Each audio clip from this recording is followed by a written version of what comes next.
चर्चा ओपीएस और यूपीएस की होने लगी है। कल जिस तरह से यूपीएस का ऐलान जब केंद्र सरकार की तरफ से किया गया, अब मैं समझना चाहूंगी राजीव, क्योंकि आप बहुत सरल शब्दों में ओपीएस के और एनपीएस के गणित को अब तक रखते आए थे। अब मैं समझना चाहूंगी ये ओपीएस और यूपीएस का गणित, जिसको लेकर अब राजनीतिक जो घमासान है हमें दिख रहा है। विपक्ष फिर से यहां पर आरोप प्रत्यारोप का दौर शुरू हो चुका है। कर्मचारी संगठन भी कुछ खुश नजर आ रहे हैं तो कुछ एक बार फिर से ओपीएस की ही बहाली हो उसके लिए नई लड़ाई लड़ने की बात कर रहे हैं। विजय कुमार बंधु हमारे साथ इसी सिलसिले में मौजूद है। तो क्या ओपीएस के बदले ये यूपीएस, ये पेंशन की टेंशन खत्म हो गई है या एक नए राजनीतिक घमासान की यहां से शुरुआत दिख रही है? क्योंकि जिस तरह से यह फैसला लिया गया है, कई तरह के तर्क सामने आ रहे हैं। लोकसभा चुनाव के नतीजों का यह दबाव हो सकता है, आने वाले विधानसभा चुनाव के को लेकर भी ठीक उससे पहले यह ऐलान करना, क्या उसका यह दबाव है? आप किस तरह से इसको देख रहे हैं? क्या विपक्ष का एजेंडा यहीं रुक जाएगा? पहले तो पूजा, आप ये सरल शब्दों में कह के हमको ज्यादा उलझा देती हैं। तो सवाल ये है कि यूपीएस जो आया है, यूनिफाइड पेंशन स्कीम, सबसे पहले ये जानने की जरूरत है कि यूपीएस, ओपीएस और एनपीएस, ये तीन तरह की पेंशन स्कीम जो देश में चल रही है, तीसरी की कल घोषणा हुई है, इसमें बेसिक अंतर क्या है? देखिए, ओपीएस सिर्फ केंद्रीय कर्मचारियों, सिर्फ सरकारी कर्मचारियों के लिए था, old pension scheme. NPS, new pension scheme, सरकारी और निजी दोनों तरह के कर्मचारियों पर लागू होती है, और इसी तरह से यूपीएस सरकारी कर्मचारियों के लिए। अब ये केंद्र सरकार ने अपने लिए 23 लाख उनके जो कर्मचारी हैं उनके लिए इसकी घोषणा की है। हालांकि राज्यों को भी उन्होंने कहा है कि जो राज्य चाहे इसको लागू कर सकते हैं। ओपीएस में पेंशन मिलती थी, जो लास्ट सैलरी आप जिस अंतिम महीने की जब आप रिटायर होते थे उसका फीस 50%। एनपीएस का बाद में जो यूपीएस है, उसमें आपके जो 12 महीने की सैलरी आप ड्रॉ करेंगे उसका जो एवरेज होगा बेसिक सैलरी का, उसका 50%, और फिर इसके बाद डीआर यानी महंगाई राहत या के तौर पर आपको मिलेगा। वो मोटे तौर पर वैसा ही होगा जो ओपीएस की तरह था। ओपीएस में 20 साल की सर्विस के बाद ही आप पेंशन पाने के हकदार हो जाते थे। यूपीएस में, जिसकी कल घोषणा हुई है, आपको 25 साल की नौकरी, 50% पेंशन के लिए 25 साल की नौकरी पानी होगी। लेकिन यूपीएस में एक चीज और है कि अगर आपकी नौकरी 25 साल से कम है और 10 साल से ज्यादा है तो आनुपातिक लाभ आपको मिलेगा। 10 साल की नौकरी वाले को मिनिमम 10,000 रुपए मिलेंगे। अब एनपीएस में क्या, ओपीएस और एनपीएस में क्या अंतर है? और यूपीएस में एक और आप बात समझिए, पेंशन फंड में एम्प्लॉय की सैलरी का 10% जो कंट्रीब्यूशन होगा, पेंशन फंड में 10% कंट्रीब्यूशन एम्प्लॉय का होगा और 14% सरकार का होगा। ये एनपीएस में था। यूपीएस में 10% एम्प्लॉय का कंट्रीब्यूशन होगा, लेकिन सरकार की तरफ से जो एनपीएस में 14% था उसको अब 18.5% बढ़ा दिया गया।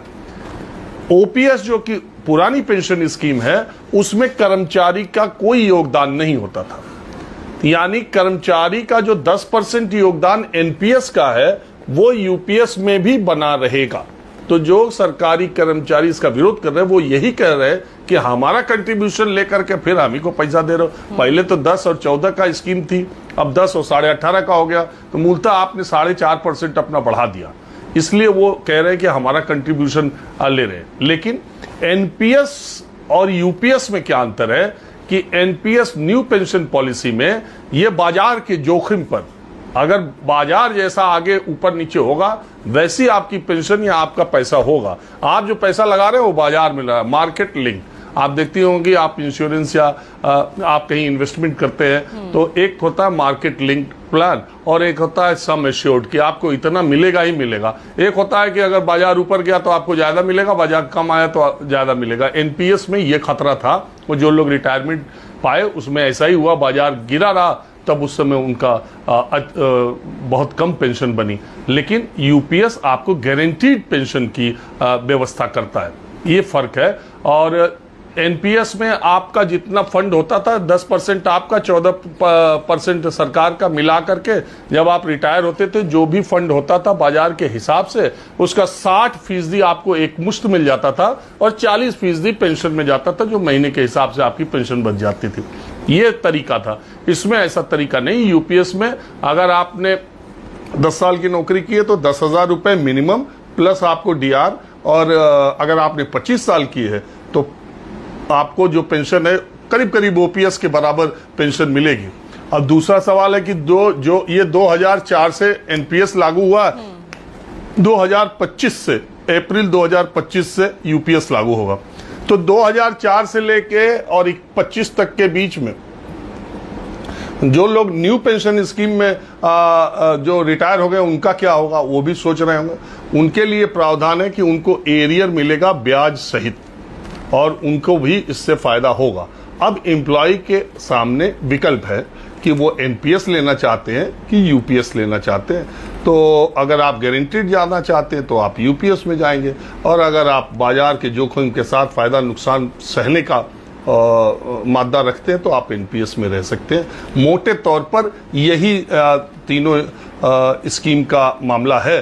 लेकिन मैंने जैसा कहा कि पुरानी जो ओल्ड पेंशन स्कीम है उसमें कर्मचारी अपना कोई कंट्रीब्यूशन नहीं देता था, लेकिन इस फैसले का केंद्रीय कर्मचारियों के बड़े वर्ग ने स्वागत किया है क्योंकि एनपीएस में जोखिम बहुत था, कम से कम इसमें गारंटी रहेगी।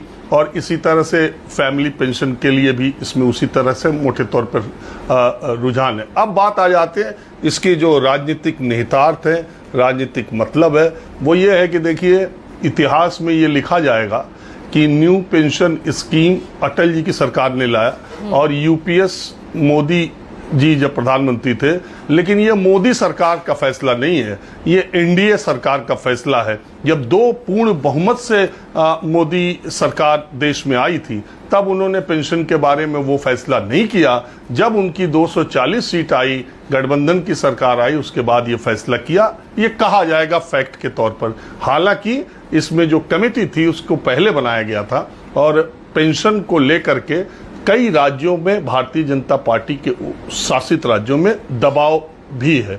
4 राज्यों में विधानसभा चुनाव है, उससे इसको जोड़ करके देखा भी जाएगा और इन्हीं चुनाव के मौसम में इसकी घोषणा किए जाने को भी राजनीति से जोड़ के देखा जाएगा। वो अपना एक फैसला है। लेकिन दूसरी तरफ विपक्ष ने अपना पूरा एजेंडा जो लगाया हुआ था, जिसमें जो उसके बड़े वायदे थे, उसमें ओपीएस और अग्निवीर योजना को खत्म करना, ये सब बड़ी बातें थी। और हालांकि ये नारा दे करके भी, ओपीएस लागू करके भी राजस्थान कांग्रेस हार गई बीजेपी से, हर जगह छत्तीसगढ़ हार गई। तो इसलिए इसका सियासी नफा नुकसान तो चूंकि पॉलिटिकल फैसला है तो हम करते ही हैं, लेकिन कुल मिला के विपक्ष का जो ये मुद्दा था उसको भी नरेंद्र मोदी सरकार ने, प्रधानमंत्री ने, और जिस तरीके से जिस समय में इसको लागू किया है, निश्चित तौर पर एक बड़ा मुद्दा विपक्ष के कमजोर करने की कोशिश के तौर पर देखा जा सकता है। और दूसरा पहलू यह है कि विपक्ष के दबाव में और चुनाव के परिणामों की सीटों की संख्या के दबाव में यह फैसला बहुत जल्दी लिया गया। ठीक है, तो बहुत अच्छे से आपने दोनों ही पक्ष यहाँ पर रखे हैं और मुझे लगता है जो सरल शब्द, मैं ऐसे नहीं कहती हूँ क्योंकि वाकई में आप जिस तरह से चीजों को समझाते हैं एक आम भाषा में, वो वाकई लोगों के दिलो दिमाग पर उतर जाती है। चलिए ठीक है, तो आपकी इस चर्चा पर